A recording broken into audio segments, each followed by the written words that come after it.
Yep, no worries. I'll just give it a minute.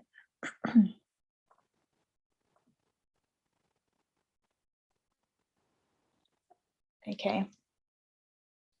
All right. Okay, cool. All right, I'll get it started in just a minute.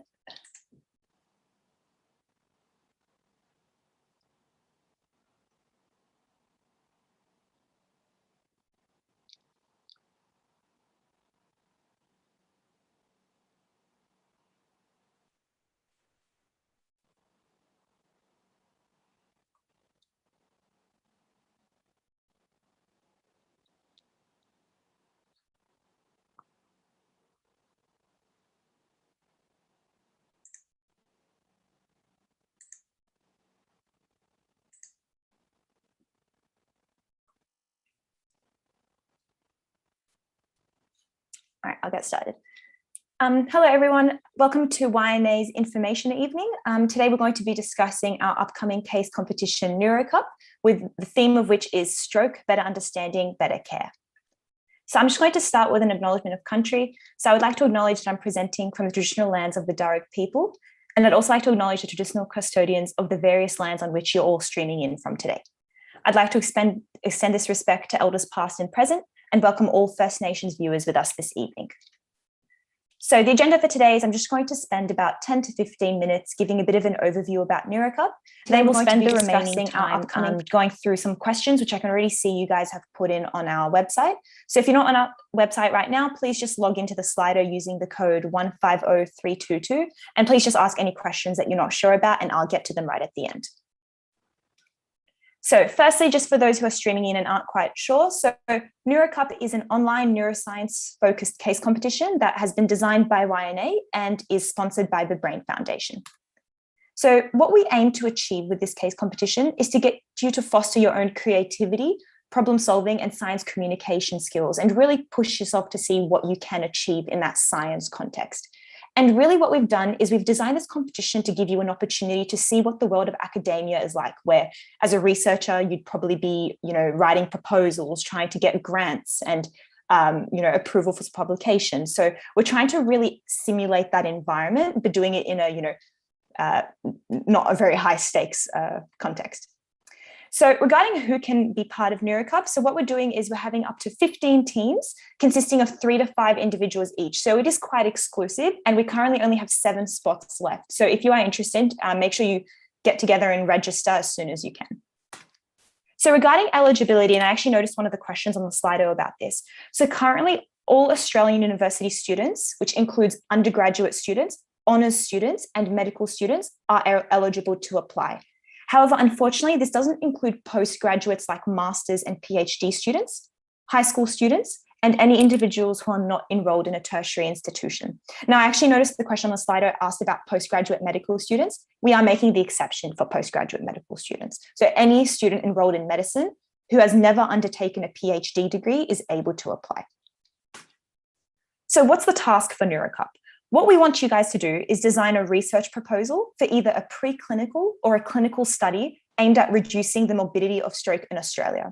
So we are keeping it quite broad. We're happy for you to design a study that has to do either with any part of stroke. It could be about prevention. It could be understanding how the disease works at a biological or a molecular level. So if we're looking at rat studies, for example, you can look at treatment options, diagnostic techniques, improving quality of life after a stroke, mental health of stroke survivors. So we really are letting you take the rein here and see how creative you can get. So how we're going to actually evaluate this research proposal is we're going to get you to do 2 things. 1, write a report, and 2, present a verbal presentation. And this presentation will happen on November the 14th from 4 to 7 p.m. in front of a judging panel. So we really, like I said, really welcome a diverse range of proposals. But what we're really going to be looking at is your proposal innovative, or has it already been done a couple of times and you're just sort of doing one that's a little bit better? Is your proposal going to have an impact if you were able to do it in a real life setting?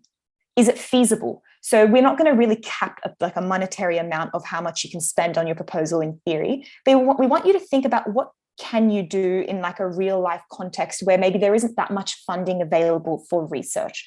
So it's just sort of doing the best you can with not that much money. And also we just want you to produce high quality work. So, and this will be assessed. So, and you will definitely get an understanding of, what constitute good proposals and maybe what you can do to improve a bit better as well. It is, I will just fix that. Oh, there we go.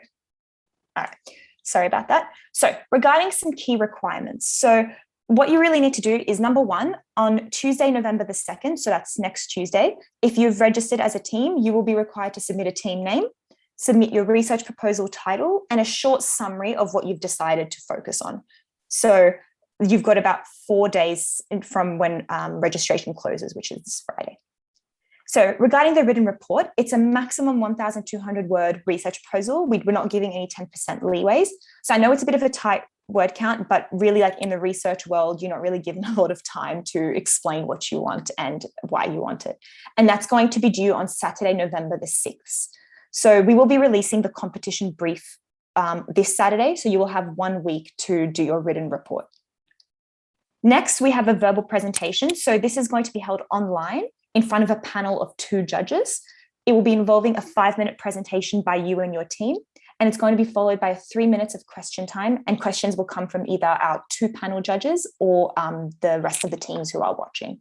So we do ask that the slides be submitted the night before the presentation itself. And the presentation will happen from 4 to 7 p.m. on Sunday, November the 14th. And just a note, sorry, about the written report.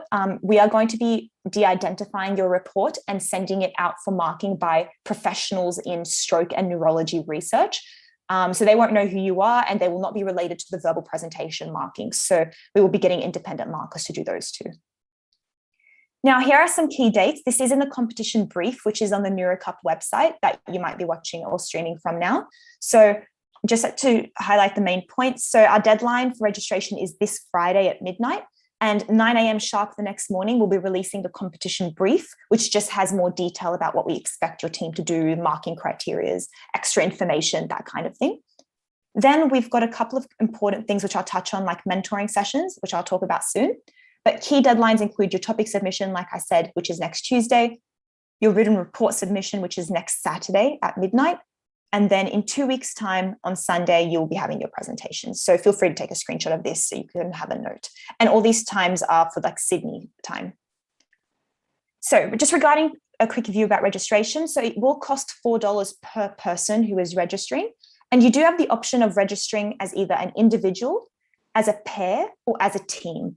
So if you register as an individual or as a pair, you will be allocated to either an existing team, or you'll be jumbled up with some other individuals and pairs to make a team of 3 to 5. So just please make sure if you're an individual, you register using the single ticket for individual and just buy 1 ticket. If you're registering as a pair, please use the pair ticket option and purchase 2 tickets. And if you're registering as a team, just please select the number of tickets of how many people are in your team. So it would be really great if anyone doing a pair or a team registration, just nominate 1 person to just do the registration for everyone. Just makes it a little bit logistically easier for my team to sort and out the registrations. So just regarding the marking. So like I said, the written report is going to be de-identified and it's going to be given a mark out of 100. And the marking criteria that you'll get if you register will give you a bit more detail about what we expect to hit that 100. Now, and it will be marked by professionals that we're recruiting in stroke research as well as medicine as well. So the verbal presentations will also be marked out of 100, and they will be marked by a judging panel of 2 stroke research professionals. But don't be worried if your research proposal, isn't exactly in the same field as these research professionals, because we are not marking on, how similar is what you're doing to what these professionals have done. We're marking you on how well that you've designed a proposal, as well as conveyed that research idea, and as well as how impactful your idea is. Now, regarding prizes, which I'm sure all of you know, first place, the team that places first will win $750 to divide between themselves. Second place gets $500 and third place gets $250. But all other participants will receive a certificate of participation. So just regarding the mentoring and guidance we want to give you guys through this competition, we don't really want to leave you out there to dry on your own. So firstly, you will be getting a very detailed competition brief this Saturday if you've registered.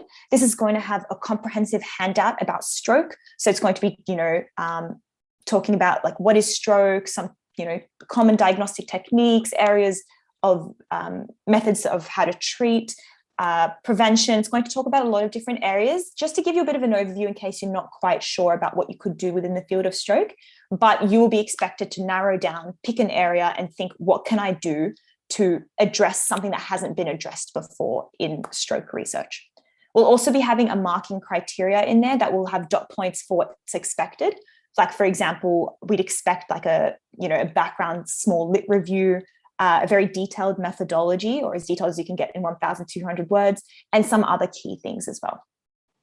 So now, two things that we have also on offer are, these are recommended and they're not compulsory, but we do recommend you join in on our written communication mentoring session, which will be held next Monday. So this is just offered to teams. It will involve YNA members providing you really detailed and important tips on how to convey written research in a written research proposal well. And we will also be having a Q&A after as well. So you're welcome to ask questions if your team aren't really sure about how to discuss particular things or how to convey your research concisely. But unfortunately, we can't read any work that you've produced, and we can't give you specific feedback related to what you have written. It's more of a general, what can I do to make my writing really, really good and effective? The second, and this one will be looking at verbal science communication and effective ways of presenting science research. And we'll be drawing tips for things like, for example, like how to present at a conference and these kinds of things that you can use and apply to your presentation to really make it effective. And again, same concept, there'll be a Q&A, but we can't like look at your slides or talk about your specific proposal. We'll also be sending you reminder emails via the NeuroCup email.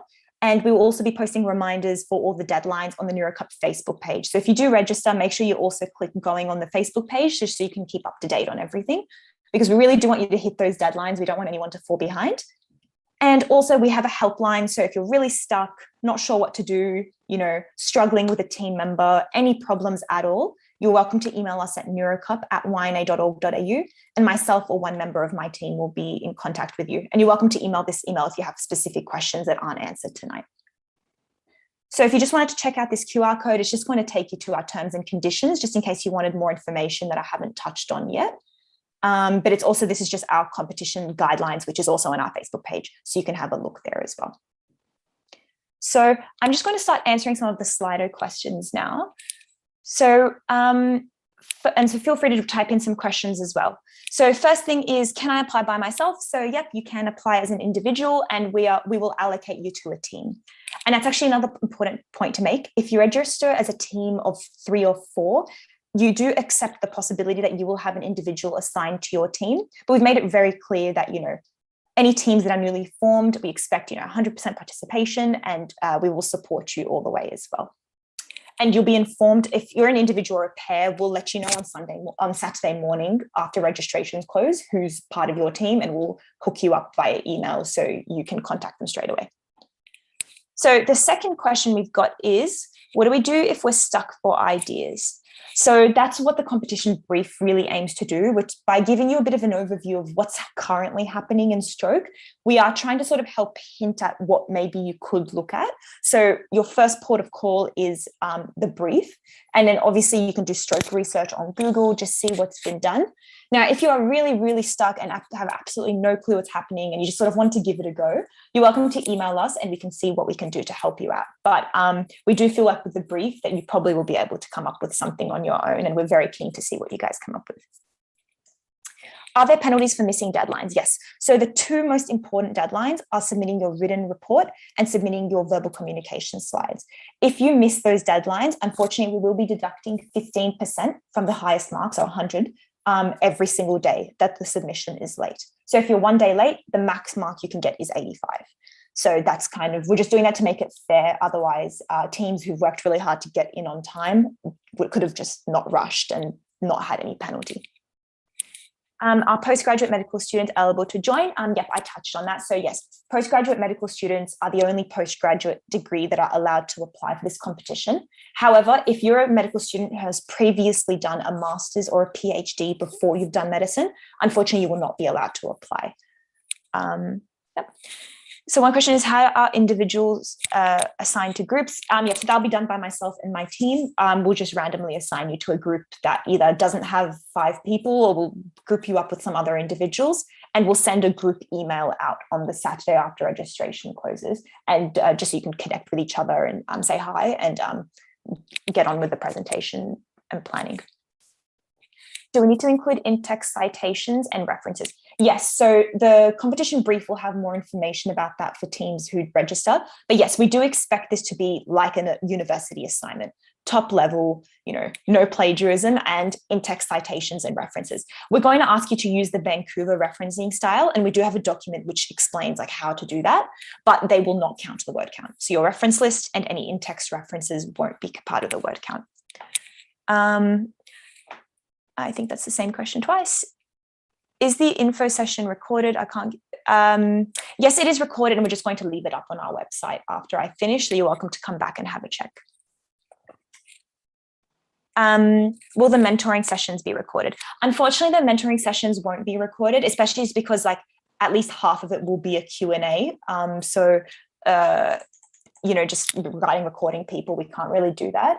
But if you can let us know in advance, we may potentially be able to organize like a summary of a couple of tips that we mail out, but email you. But ideally, at least one member of your team should be able to come, and it'd be great if just you can send 1 or 2 people and they can just write notes for the rest of the team if you all can't make it. So that's one option. So yes, because of that, we probably won't be recording. What's the maximum number of teams that are getting involved in the competition? So we have a maximum of 15. And that's just because we can't mark all the written reports if we have more than 15.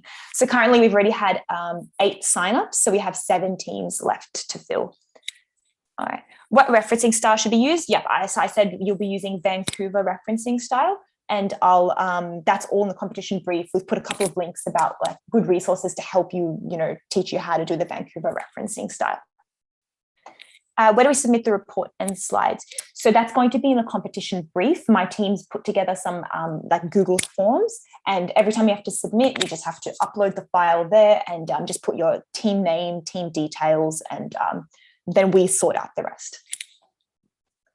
With the broad range of eligible participants, disadvantage some students due to differences in experience, i.e. first-year undergrad, post-grad medical students. I understand where this question is coming from, but that's why we did try and recommend that teams are diverse, so across years, as well as being multidisciplinary. And also, especially if individuals are signing up on their own or as pairs, we will try and arrange them to make sure there's a fair spread across the team. So it's not like all the individuals who are 50 or 4th-year science students got put together while first years got put together. So while there could be a bit of a disadvantage there, we will try to mitigate that as much as possible. And I'm sure your teams will still be able to put together fantastic proposals, whether you're 2nd or 3rd year or 4th and 5th year. And especially considering you've brought up medical students in particular, probably the type of proposals that medical students would come up with is probably going to be different to, let's say, what science students come up with. So they're not quite comparable anyway, which is why we've accounted for that by having markers from different fields, so that we've got people who are good with the medical side or good with the biological side to try and make sure marking is fair. I hope that answers your question. If it doesn't, I'm happy for you to add a follow-up. So I think that's all the questions for now, but I'll just wait a couple of minutes in case anyone's asking a question.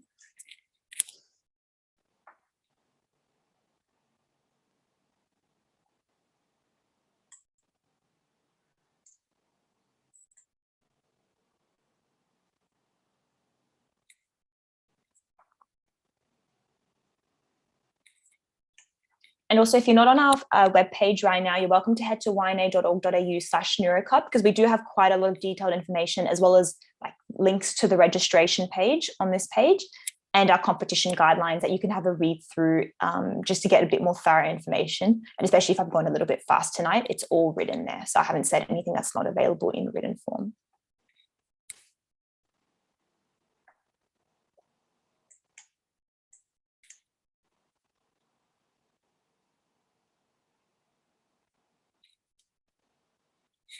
I'll give it another minute.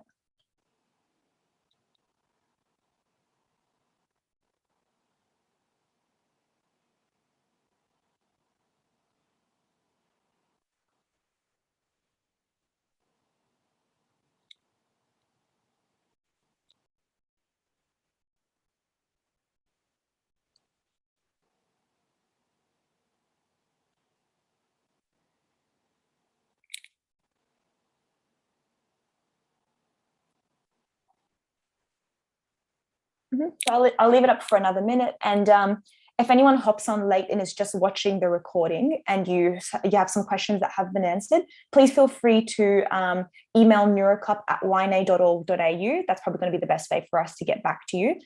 You could use the Slido, but we might not check it. So just send that to that email. Oh, yeah, we've got a question. So is the presentation given by the whole group or can we nominate one speaker?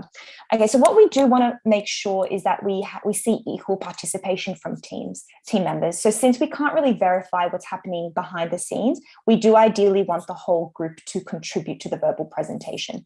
So it doesn't have to be, I think, like everyone speaks for a minute, maybe some can speak more, some could speak less, but we would like to see at least every member or majority of members contribute.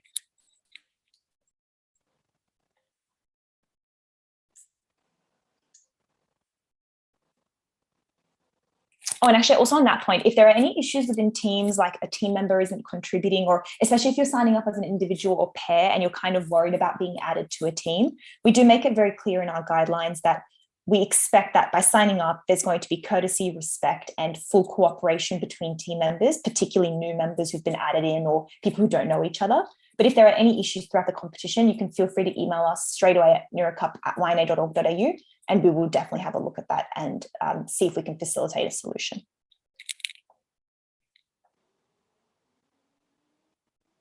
All right, I'll give it one more minute just in case anyone's typing. I thought I saw another question.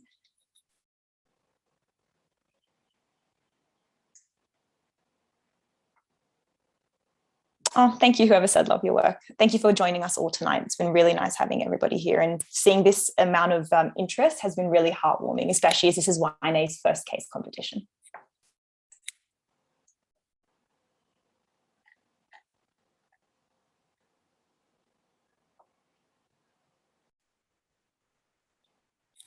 All right.